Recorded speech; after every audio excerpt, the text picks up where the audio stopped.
Blazing Saddles for me was a film that truly broke ground. It also broke wind, and maybe that's why it broke ground. But there were a lot of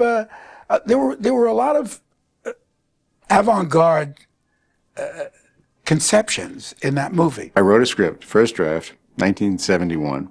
That's where it began. And Warner Brothers, lo and behold, bought it, much to my amazement. And they hired Alan Arkin to direct it and James Earl Jones to play the Black Sheriff. And for some reason, that fell apart.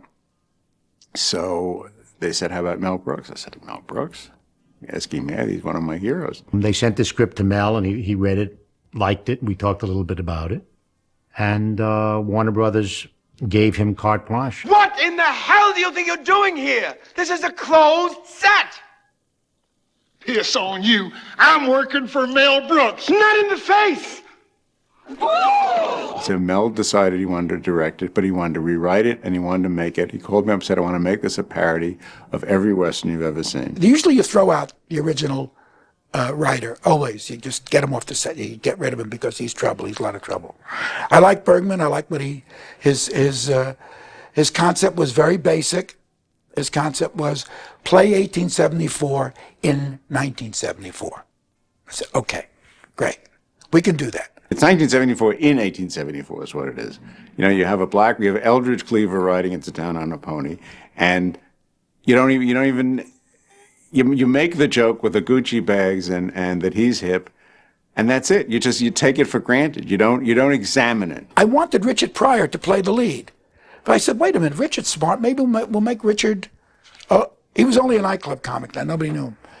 So I called Richard and I said, Richard, come write with us. He said, okay. The writing process was insane when there were 5 of us writing, which was about 8 weeks of a first draft. It was like writing the show of shows again. It was all being in a room, competing with each other. It was really hilarious between, Mel and Richie. It was a really funny room. People had different specialties. For instance, instead of writing the Black Sheriff, Richard Pryor concentrated on Mongo, the character Alex Karras played. He wrote most of the Mongo stuff. I mean, he loved Mongo. He came up with crazy stuff like Mongo, only porn and Game of Life. I mean, just insane, wonderful, brilliant stuff. What would happen is it would be like a game of telephone. The joke was, like, nobody can really remember whose joke was what anymore because it would start one way and go around the room and come back in another form. And it was really exciting. It was really, really funny because we knew nobody was going to go see this movie. So we threw in everything but the kitchen sink. It's a pretty dumb movie, you know, when you think of the plot. But we just use it as a basis to make fun of people in life. Everybody gets, slammed. Well, I think he's making the absurdity, the whole absurdities of what prejudices are about, and we laugh at ourselves. One of the first things on my desk when we came out from New York was from their censor department, or the TV department, actually. It was 4 or 5 pages, singularly spaced. One word on the left side said delete, and then every curse word that's in the picture, I couldn't believe that somebody could do a memo like that. Now, of course, if we did that, you have a 9-minute movie, and there's no sense making it. The engine that drove Blazing Saddles was hatred of the black. It was race prejudice. Without that, the movie would not have had nearly the significance, the force, the dynamism, and the stakes that were contained in the film. Well, I wasn't there at the inception, in the writing stage, but that was one of the things that made me want to do the film, because I said he's done something, they've done something, the writers, remarkable, in that they've smashed racism in the face and the nose is bleeding, but they're doing it while you laugh. And that's what I thought was one of the most brilliant things about the movie. I was having a lot of problems calling people what I was having to call them in the thing. And I had a lot of problems. Cleavon was great. When we were doing the scene out there on the desert, he said, if I thought you would say those words to me in any other situation, we'd go to Fifth City. But this somebody wrote these words. This is all fun. You say anything you want to say, and if you want to say it differently and even add stuff to it, go right ahead. Mel will go along with that. People say we can't use those words, those are bad words, but you can use any words you want and should. You couldn't break Cleavon Little's heart unless that little old lady said, "Up yours." So, Gene Wilder puts his arm around him. So it was a perfect, wonderful joke. For a lot of reasons, you couldn't make this movie today because you couldn't say in a movie stage, even in a comic way. I mean, Richie Pryor was like the last person who could do it in a stand-up, and he won't do it anymore. It's been in a lot of movies, a lot of serious films, tackled by very serious filmmakers. This seemed to be a way to really hit hard at it and call it what it was and what people are and still laugh about it. We were celebrating the triumph of humanity over its inherent hatreds and prejudices. There was a total risk. I mean, the movies that seem to attract people, the ones at the most risk, and that's what's gone today. There's no risk. There's too many stock options to risk anything. I went to Warner Brothers and said, Richard Pryor is Black Bart. He's the guy. He's brilliant. He's going to be a big star. Richie, in those days, was phenomenal and a little bit unreliable here and there. I remember once we were writing and we were there and Richie didn't show up. Phone rings. "Richie, where are you?" "Detroit." "What are you doing in Detroit?" "Well, I met a couple of girls last night. I'm in Detroit. I need $200 to come back." So we sent him the $200 and he came back. Warner Brothers was afraid to take a chance on Richard, and so they decided not to cast him in it. They wanted us to go with Flip Wilson. And it would have been a different picture. And then, fortunately, they found Cleavon Little, who was wonderful in the part. I was very lucky to find Cleavon Little, who was a bit of a genius himself and sweetest guy that ever lived, and very talented, very sharp, very handsome. Wanted Richard Pryor, couldn't get him, got Cleavon Little, very happy. Wanted the Waco Kid, wrote to a place in Hawaii where Dan Daly was staying. Originally, the person that was hired for it was Dan Daly, the dancer and comedian. He's got a leathery old face. He's a wonderful actor. He could play that old alky. He could play the old drunk. He got cold feet. He couldn't. He said, "I can't say words like that." So near the 11th hour, we were left with trying to find a drunk. So we thought, who else could play the Waco Kid?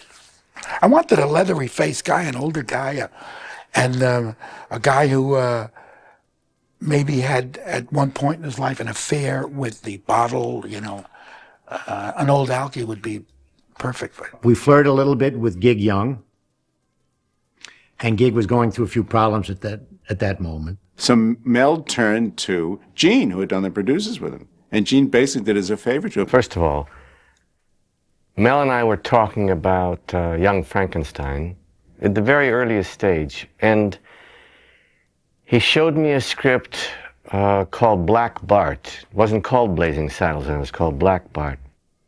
And he had given it to me and asked me to read it. And he said, "How would you like to play Hedley Lamar?" And this was before Harvey Korman or anyone was in it. And I said, "Hedley Lamar? No, I'm all wrong for that. Why don't you think of me for the Waco Kid, for Jim?" No. That's what my wife says. Oh, that's her favorite part. No, I need an older guy, an alky, down and out. And then, no. I said, well, I'm not right for Hedley Lamar. It's a wonderful part, but I'm not right. I wanted an old alky. I got a young Jew from New York to play this Western, and he was magnificent. And that's how I got the part of the Waco Kid, which I told him about the first time he mentioned it. He says, no, you're all wrong. Harvey Korman is undeniably one of the great comic geniuses of all time.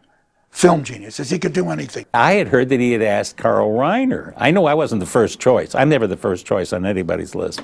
I'm going way down the list. You get this guy, no, he's caught too much. Get this guy, no, he's busy doing something else. Then they get down to Corman, way down to Corman. He is the ultimate sketch actor.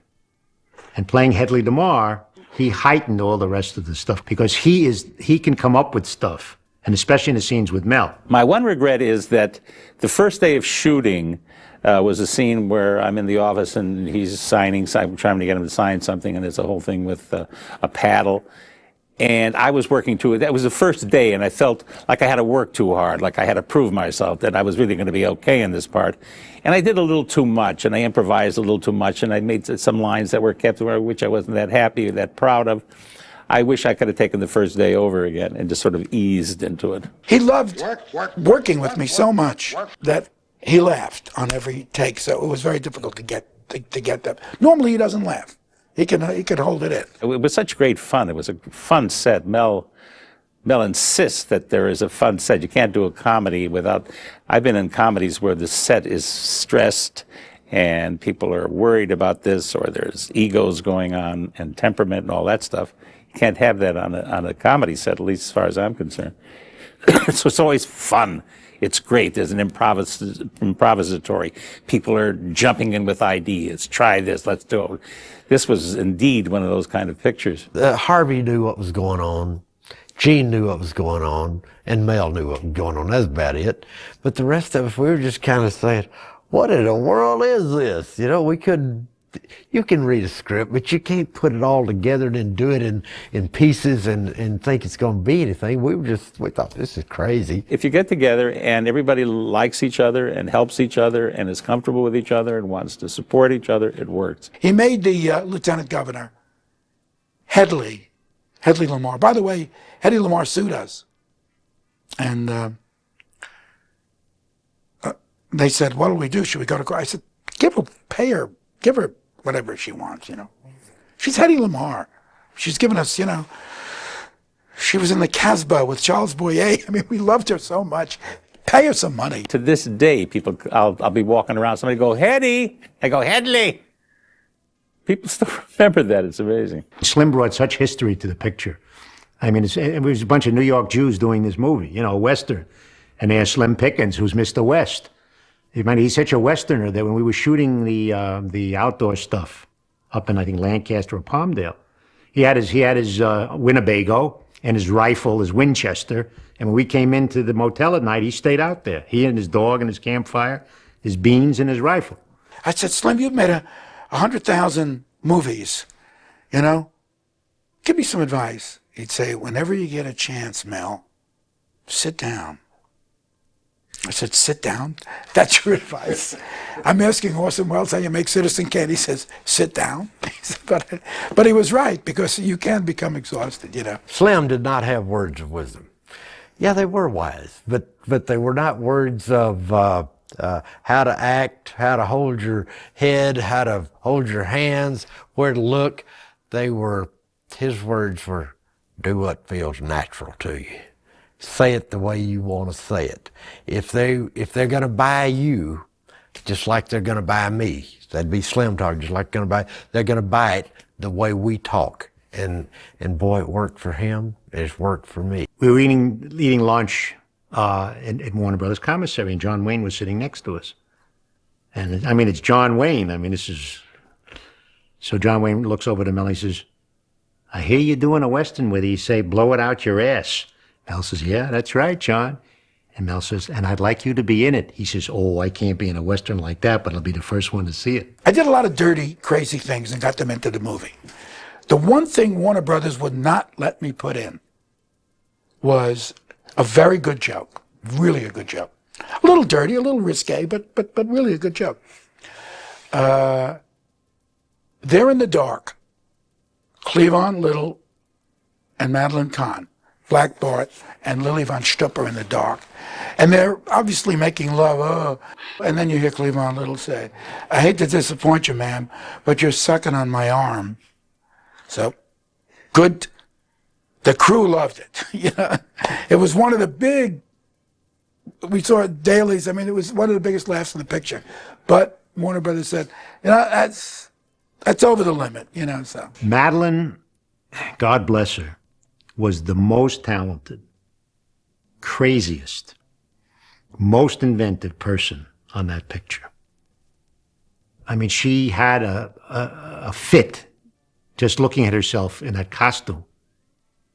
She was all over the place, but when you turn that camera on, she was phenomenal, just phenomenal. I mean, the two of us would stand next to the camera biting into our hands watching her because she was so right on. I mean, she really nailed it. She was one of our great actresses, and it's a shame she died at such a young age.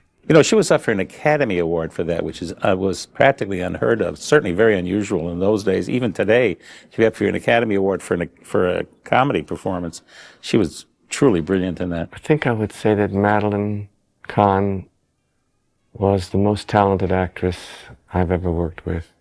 She was tops and taps. You couldn't beat Madeline Kahn. My favorite scene is the bean scene, the campfire scene.